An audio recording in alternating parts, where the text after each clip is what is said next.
حضرت ابو طالب کی دردناک موت۔ شعیب ابی طالب سے نکلنے کے بعد مسلمان جب مکہ آئے تو حضرت ابو طالب سخت بیمار پڑ گئے۔ ابو طالب نے اپنے چاروں بیٹوں کو بلایا اور ان کو ایک خاص نصیحت کی۔ پھر آپ نے حضرت محمد صلی اللہ علیہ وسلم کو بلایا اور نصیحت کی کہ میرے بیٹوں میں علی ایک ایسا ہے کہ جسے محمد کے خدا کے لیے ایک بسم اللہ الرحمن الرحیم۔ کیا آپ جانتے ہیں کہ وہ کون سا شخص تھا جس نے رسول اللہ صلی اللہ علیہ وسلم کی بچپن سے لے کر جوانی تک حفاظت کی، لیکن اپنی زندگی کے آخری لمحات میں پورے مکہ کی نظریں اسی پر جم گئی تھیں؟ کیا واقعی اس شخص کی وفات نے مسلمانوں کو اتنا کمزور کر دیا تھا کہ رسول اللہ صلی اللہ علیہ وسلم نے اس سال کو غم کا سال قرار دیا؟ اور آخر حضرت ابو طالب کے بستر مرگ کے گرد ایسا کیا ہوا کہ آج بھی تاریخ کے صفحات اس منظر کو درد اور عبرت کے ساتھ یاد کرتے ہیں؟ یہ وہ داستان ہے جو صرف ایک فرد کی موت کی نہیں بلکہ وفاداری، قربانی اور ایک عظیم آزمائش کی داستان ہے۔ شعیب ابی طالب کے سخت اور تکلیف دہ دن ختم ہوئے تو مسلمان بظاہر مکہ واپس آ گئے، لیکن ان 3 برسوں کی بھوک، پیاس، محاصرے اور مسلسل دباؤ نے بہت سے لوگوں کی صحت کو متاثر کر دیا تھا۔ انہی دنوں رسول اللہ صلی اللہ علیہ وسلم کے چچا حضرت ابو طالب شدید بیمار پڑ گئے۔ یہ وہی ابو طالب تھے جنہوں نے بچپن میں یتیم بھتیجے کو اپنے گھر میں جگہ دی، اپنی اولاد سے بڑھ کر محبت دی اور مکہ کی طاقتور سرداروں کے سامنے ڈٹ کر ان کا دفاع کیا۔ جب قریش کے بڑے بڑے سردار رسول اللہ صلی اللہ علیہ وسلم کو نقصان پہنچانے کے منصوبے بناتے تھے تو حضرت ابو طالب ڈھال بن کر کھڑے ہو جاتے تھے۔ انہوں نے اپنی پوری سماجی حیثیت اور قبیلائی اثر و رسوخ کو اپنے بھتیجے کی حفاظت کے لیے استعمال کیا۔ اب وہی ابو طالب بیماری کے بستر پر تھے۔ ان کی کمزور ہوتی سانسیں اس بات کی خبر دے رہی تھیں کہ زندگی کا سفر اپنے اختتام کے قریب پہنچ چکا ہے۔ مکہ کے لوگ بھی جانتے تھے کہ اگر ابو طالب دنیا سے چلے گئے تو حالات بدل جائیں گے۔ رسول اللہ صلی اللہ علیہ وسلم بھی اپنے چچا کی عیادت کے لیے تشریف لاتے اور ان کے پاس بیٹھتے۔ آپ صلی اللہ علیہ وسلم جانتے تھے کہ یہ وہ شخصیت ہے جس نے زندگی بھر آپ کی حمایت کی، ہر مشکل میں ساتھ دیا اور کبھی دشمنوں کے سامنے آپ کو تنہا نہیں چھوڑا۔ بیماری بڑھتی گئی اور گھر کا ماحول غمگین ہوتا گیا۔ خاندان کے افراد بار بار ان کے گرد جمع ہوتے، ان کی خیریت دریافت کرتے اور ان کی خدمت میں مصروف رہتے۔ دوسری طرف قریش کے بعض سردار بھی اس صورتحال پر نظر رکھے ہوئے تھے، کیونکہ ابو طالب کی موجودگی رسول اللہ صلی اللہ علیہ وسلم کے لیے ایک مضبوط حفاظتی حصار تھی۔ تاریخ کے وہ دن مکہ کے لیے غیر معمولی تھے۔ ایک طرف اسلام آہستہ آہستہ پھیل رہا تھا اور دوسری طرف رسول اللہ صلی اللہ علیہ وسلم کے سب سے بڑے قبائلی محافظ کی زندگی اپنے آخری مرحلے میں داخل ہو رہی تھی۔ حضرت ابو طالب کی بیماری کے دوران رسول اللہ صلی اللہ علیہ وسلم کی خواہش تھی کہ ان کے چچا حق کو قبول کر لیں، کیونکہ آپ صلی اللہ علیہ وسلم ان سے بے حد محبت کرتے تھے اور ان کی خیر چاہتے تھے۔ یہی وجہ تھی کہ آپ صلی اللہ علیہ وسلم بار بار ان کے قریب تشریف لاتے، ان کے لیے دعا کرتے اور ان کی فکر کرتے۔ لیکن بیماری کے ان آخری دنوں میں مکہ کا ماحول مزید کشیدہ ہو چکا تھا۔ قریش کے سردار بھی ادھر ادھر جمع ہو رہے تھے، خاندان کے افراد بھی موجود تھے اور ہر شخص جانتا تھا کہ تاریخ کا ایک اہم باب بند ہونے والا ہے۔ ابھی وہ لمحہ آنے والا باقی تھا جب حضرت ابو طالب اپنی زندگی کے آخری ایام میں ایک ایسا منظر چھوڑ جائیں گے جس نے رسول اللہ صلی اللہ علیہ وسلم کے قلب مبارک کو گہرے غم میں مبتلا کر دیا، اور جس کے بعد مکہ میں مسلمانوں کے لیے مشکلات کا ایک نیا دور شروع ہونے والا تھا۔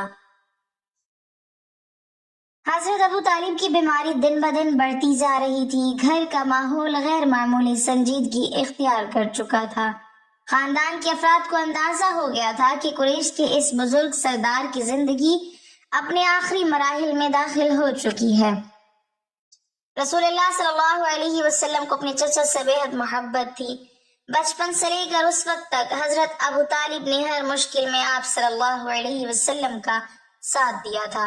جب لوگ آپ صلی اللہ علیہ وسلم کو جھٹلاتے تھے تو ابو طالب آپ کے حق میں کھڑے ہو جاتے، جب دشمن نقصان پہنچانے کی کوشش کرتے تو وہ آپ صلی اللہ علیہ وسلم کی حفاظت کرتے، اور جب پورا مکہ مخالفت پر اتر آتا تو وہ اپنے بھتیجے کو تنہا نہ چھوڑتے۔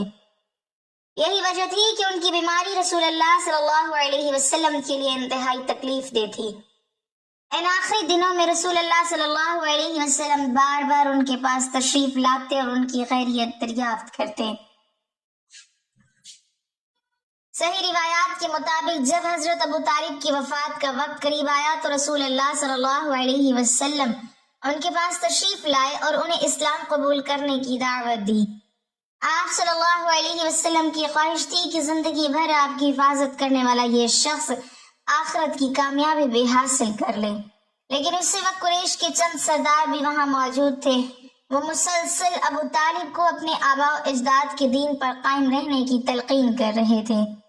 ایک طرف رسول اللہ صلی اللہ علیہ وسلم کی محبت اور خیرخواہی کے ساتھ انہیں حق کی دعوت دے رہے تھے، اور دوسری طرف قریش کے سردار اپنی بات پر اصرار کر رہے تھے۔ یہ منظر نہایت دردناک تھا۔ ایک طرف ایک عظیم نبی صلی اللہ علیہ وسلم اپنے محبوب چچا کی نجات کے خواہش مند تھے، اور دوسری طرف معاشرتی دباؤ اور قبائلی روایات اپنا اثر دکھا رہی تھی۔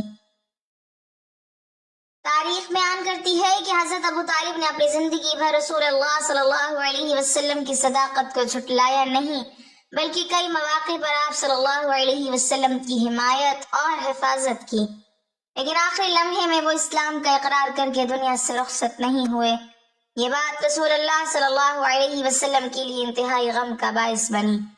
آپ صلی اللہ علیہ وسلم کو اپنے چچا کی جدائی کا بھی دکھ تھا اور ان کی آخرت کے بارے میں بھی فکر تھی۔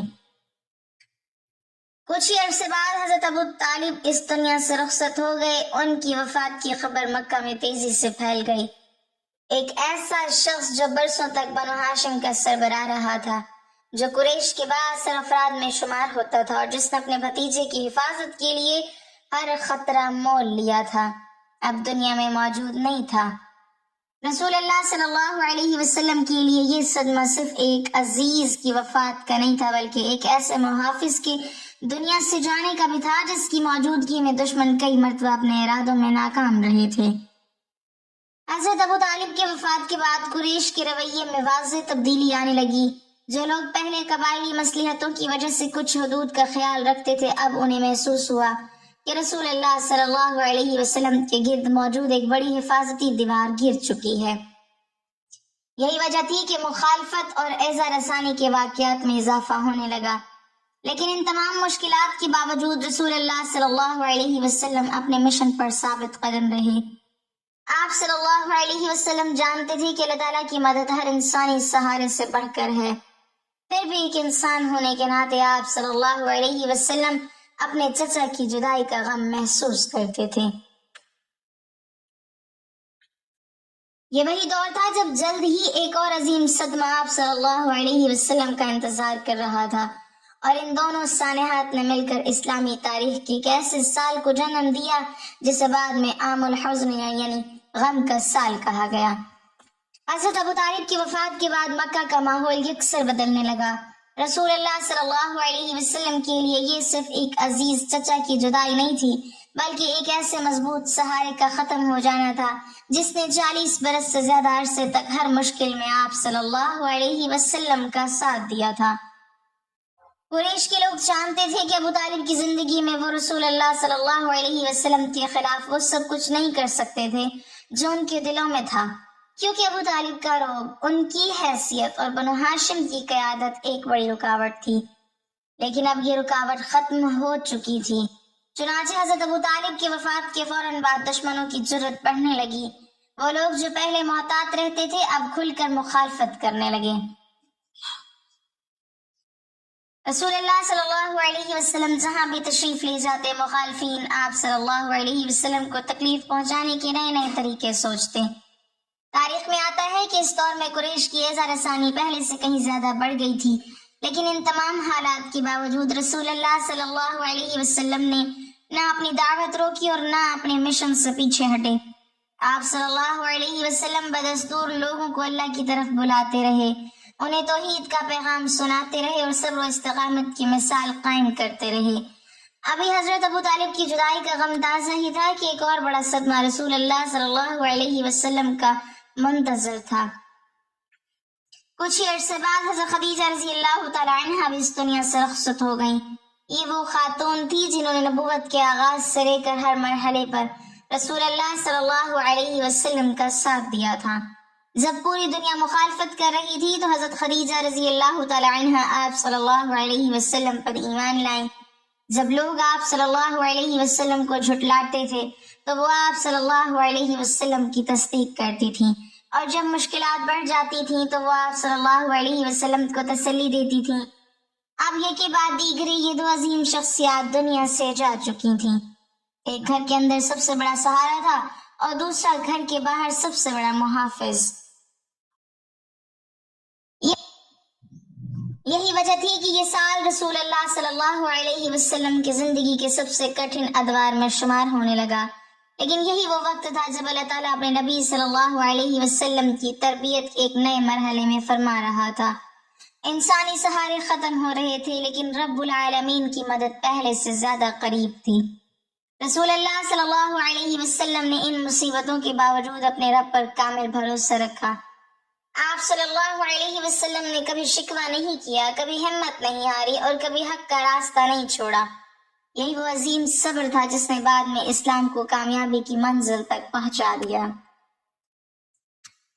حضرت ابو طالب کی وفات کا ایک اور اہم پہلو یہ بھی ہے کہ یہ واقعہ ہمیں وفاداری اور خاندانی حمایت کی اہمیت سکھاتا ہے۔ اگرچہ ابو طالب نے اسلام قبول نہیں کیا لیکن انہوں نے زندگی بھر رسول اللہ صلی اللہ علیہ وسلم کی حفاظت کی اور اپنے بھتیجے کو دشمنوں کے حوالے کرنے سے انکار کر دیا۔ ان کی یہ حمایت تاریخ کا ایک ناقابل فراموش باب ہے۔ آج جب ہم اس واقعے کو دیکھتے ہیں تو محسوس ہوتا ہے کہ اللہ تعالیٰ بعض لوگوں کو ایک خاص کردار ادا کرنے کے لیے منتخب کرتا ہے۔ حضرت ابو طالب نے رسول اللہ صلی اللہ علیہ وسلم کی حفاظت میں جو کردار ادا کیا وہ اسلامی تاریخ میں ہمیشہ یاد رکھا جائے گا، لیکن ابھی اس داستان کا سب سے اہم سبق باقی ہے، کیونکہ حضرت ابو طالب کی وفات کے بعد پیش آنے والے واقعات نے یہ ثابت کر دیا کہ جب اللہ تعالیٰ کسی بندے کے لیے راستہ کھولنے کا فیصلہ کر لے تو دنیا کی کوئی طاقت اس راستے کو بند نہیں کر سکتی۔ حضرت ابو طالب کی وفات کا واقعہ جتنا دردناک ہے اتنا ہی سبق آموز بھی ہے۔ جب ہم اس پورے واقعے پر غور کرتے ہیں تو ہمیں کئی ایسی حقیقتیں نظر آتی ہیں جو آج بھی ہماری زندگیوں کے لیے رہنمائی کا ذریعہ ہیں۔ سب سے پہلی حقیقت یہ ہے کہ دنیا کے تمام سہارے عارضی ہوتے ہیں۔ رسول اللہ صلی اللہ علیہ وسلم کے لیے حضرت ابو طالب ایک مضبوط محافظ تھے، لیکن ایک وقت ایسا آیا جب وہ بھی دنیا سے رخصت ہو گئے۔ اس کے باوجود اللہ تعالیٰ نے اپنے دین کو آگے بڑھایا اور اپنے نبی صلی اللہ علیہ وسلم کی مدد ایسے طریقوں سے فرمائی جن کا اس وقت تصور بھی نہیں کیا جا سکتا۔ حضرت ابو طالب کی وفات کے بعد بظاہر حالات مزید سخت ہو گئے تھے، لیکن حقیقت میں اللہ تعالیٰ مسلمانوں کے لیے ایک نئے دور کی تیاری فرما رہے تھے۔ مکہ میں مخالفت بڑھ رہی تھی مگر دوسری طرف مدینہ میں اسلام کے لیے زمین ہموار ہو رہی تھی۔ یہی اللہ تعالیٰ کی حکمت ہے کہ بعض اوقات انسان صرف مشکل کو دیکھتا ہے جبکہ اس مشکل کے پیچھے چھپی ہوئی رحمت کو نہیں دیکھ پاتا۔ رسول اللہ صلی اللہ علیہ وسلم نے اپنے چچا کی وفات پر غم ضرور محسوس کیا کیونکہ محبت اور رشتے فطری چیزیں ہیں، لیکن آپ صلی اللہ علیہ وسلم نے کبھی اپنے مشن کو نہیں چھوڑا۔ یہ ہمیں سکھاتا ہے کہ زندگی میں مصیبت آئیں، عزیز بچھڑ جائیں یا حالات سخت ہو جائیں، انسان کو اپنے مقصد اور اپنے رب پر بھروسہ برقرار رکھنا چاہیے۔ حضرت ابو طالب کی زندگی کا ایک پہلو وفاداری کا بھی ہے۔ انہوں نے اپنے بھتیجے کی حفاظت کے لیے اپنی پوری سماجی حیثیت استعمال کی، قریش کے دباؤ کا سامنا کیا اور شعیب ابی طالب کی سختیوں کو بھی برداشت کیا۔ تاریخ انہیں اسی وفاداری اور حمایت کے لیے یاد رکھتی ہے۔ دوسری طرف یہ واقعہ ہمیں یہ بھی یاد دلاتا ہے کہ اصل کامیابی دنیاوی تعلقات یا خاندانی نسبت میں نہیں بلکہ ایمان اور اللہ تعالیٰ کی اطاعت میں ہے۔ اسی لیے اسلام ہمیشہ انسان کو اپنے اعمال اور اپنے عقیدے کی فکر کرنے کی تعلیم دیتا ہے۔ رسول اللہ صلی اللہ علیہ وسلم کی زندگی کا یہ دور ہمیں صبر، استقامت اور اللہ تعالیٰ پر کامل اعتماد کا سبق دیتا ہے۔ جب ایک کے بعد ایک بڑے سہارے دنیا سے چلے گئے تو بظاہر حالات نا امید کن نظر آ سکتے تھے، لیکن نبی کریم صلی اللہ علیہ وسلم نے ثابت کیا کہ جس کا تعلق اللہ تعالیٰ سے مضبوط ہو وہ کبھی حقیقی طور پر تنہا نہیں ہوتا۔ یہی وجہ ہے کہ غم کے اس دور کے بعد اللہ تعالیٰ نے اسلام کے لیے کامیابی کے دروازے کھولے، مدینہ کی طرف ہجرت کا راستہ بنا، اور پھر وہ وقت آیا جب یہی دین دنیا کے کونے کونے تک پہنچ گیا۔ حضرت ابو طالب کی وفات کی یہ داستان ہمیں یاد دلاتی ہے کہ زندگی میں ہر مشکل عارضی ہے، ہر آزمائش کے بعد آسانی ہے، اور ہر اندھیری رات کے بعد روشنی ضرور آتی ہے۔ اگر انسان اپنے رب پر بھروسہ رکھے، حق پر قائم رہے اور صبر کا دامن نہ چھوڑے تو اللہ تعالیٰ ایسے راستے پیدا فرما دیتا ہے جن کا تصور بھی ممکن نہیں ہوتا۔ اللہ تعالیٰ ہمیں رسول اللہ صلی اللہ علیہ وسلم کی سیرت سے صبر، استقامت اور توکل کا درس حاصل کرنے کی توفیق عطا فرمائے اور ہمیں ہر حال میں حق پر قائم رہنے والا بنائے، آمین۔ ناظرین، کمنٹ باکس میں اللہ تعالیٰ کی 99 ناموں میں سے ایک نام ضرور ٹائپ کریں۔